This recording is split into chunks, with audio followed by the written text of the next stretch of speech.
সূত্রটা যারা বলেছেন তারা আমার থেকে হয়তো ভালো জানতে পারবেন। আমি কিন্তু সত্যিকার অর্থে অনেস্টলি স্পিকিং আমি এর বেশি আর জানি না এবং আমি বলতেও পারবো না।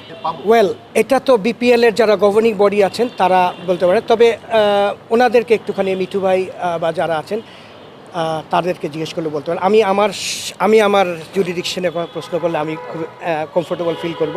তো আমাদের যেটা হচ্ছে আপনারা দোয়া করবেন আমাদের জন্য, আমরা খেলাটা যেন মাঠে গড়ায় আমরা এটা চাই। অনেক ধরেন আপনারা নিশ্চয় ওয়াকিবল আছেন যে ফার্স্ট ডিভিশনে 8টা টিম খেলতে পারেনি, তাদের জন্য কিন্তু আমরা একটা টুর্নামেন্টের ব্যবস্থা করছি এবং তাদেরকে ক্রিকেট বোর্ড থেকে একটা একটা ধরনের সম্মানী বলেন বা যেটাই বলেন আমরা চেষ্টা করছি সেই ইয়ে করে, এবং তাদের সাথে যারা জড়িত থাকেন, শুধু তো প্লেয়ার না, এখানে আপনার কোচেস থাকেন, অ্যাসিস্ট্যান্ট কোচেস থাকেন, ফিজিক্যাল ট্রেনার থাকেন, সব কিছু মিলিয়ে আমরা আমাদের থেকে যতটুকু সম্ভব এটা আমরা করার চেষ্টা করছি। যে আমরা চাচ্ছি যে ফার্স্ট ডিভিশনে যারা খেলতে, আমাদের কাছে একটা তো লিস্ট ছিল, কেউ যেন বাইরে বাকি না থাকেন, সবার যেন একটা বছরে একটা খেলা খেলেন।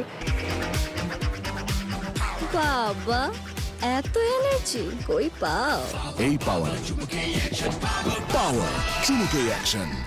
আমরাও তাদের সাথে আমরা চেষ্টা করছি আমাদের থেকে তাদের সাথে থেকে তারা যেন হয়তো ইট মে নট বি লাইক, মানে ওইটা অত ইয়ে হবে না, যে এই কয়েকটা খেলার জন্য যেটুকু আমাদের পক্ষে সম্ভব আমরা তাদের জন্য স্বতঃস্ফূর্তভাবেই চেষ্টা করছি। ইনশাল্লাহ আপনারা দোয়া করবেন আমরা যেন এই টুর্নামেন্টটাকে সাকসেসফুলি করতে পারি। আর সেকেন্ড ডিভিশনটা ওনার কথা আবারও আসছি, যেহেতু সেকেন্ড ডিভিশনের প্রোগ্রামের জন্য এসেছিলাম, তো এইটা আমরা ভালোভাবেই করার চেষ্টা করব।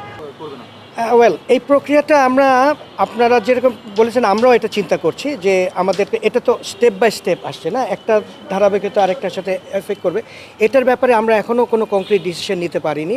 ইনশাল্লাহ আমরা আলোচনা করে আমরা বোর্ডের থেকে একটা দিক নির্দেশনা নিয়ে আমরা এই ব্যাপারটাও আমরা এমফাসিস করছি, এটাও আমরা অচিরেই এটা শেষ করে ফেলতে পারবো। এটার একটা ফ্রেমওয়ার্ক আমরা ইনশাল্লাহ করে ফেলবো। উনি এটা তো একটা প্রসিজিওরের ব্যাপার, ধারাবাহিক প্রসিজিওরে আমাদের ওনাকে একটা শোকজ করা হয়েছেন, উনি শোকজের উত্তর দিয়েছেন। তো সেই ব্যাপারে শোকজের উত্তরটা আমরা এটা বোর্ডের মাধ্যমে এটা বোর্ডে যাবে, বোর্ডের থেকে আমরা এটা আলোচনা করে এটা পরবর্তী কি হবে এটা আমরা জানাতে পারবো। আমরা অ্যাকচুয়ালি এটা আপডেটটা আপনার আমাদের প্রেসিডেন্ট সাহেবের সাথে, এটা তো আর সবাই মিলে আমরা যোগাযোগ করছি না, এটা হয়ও না।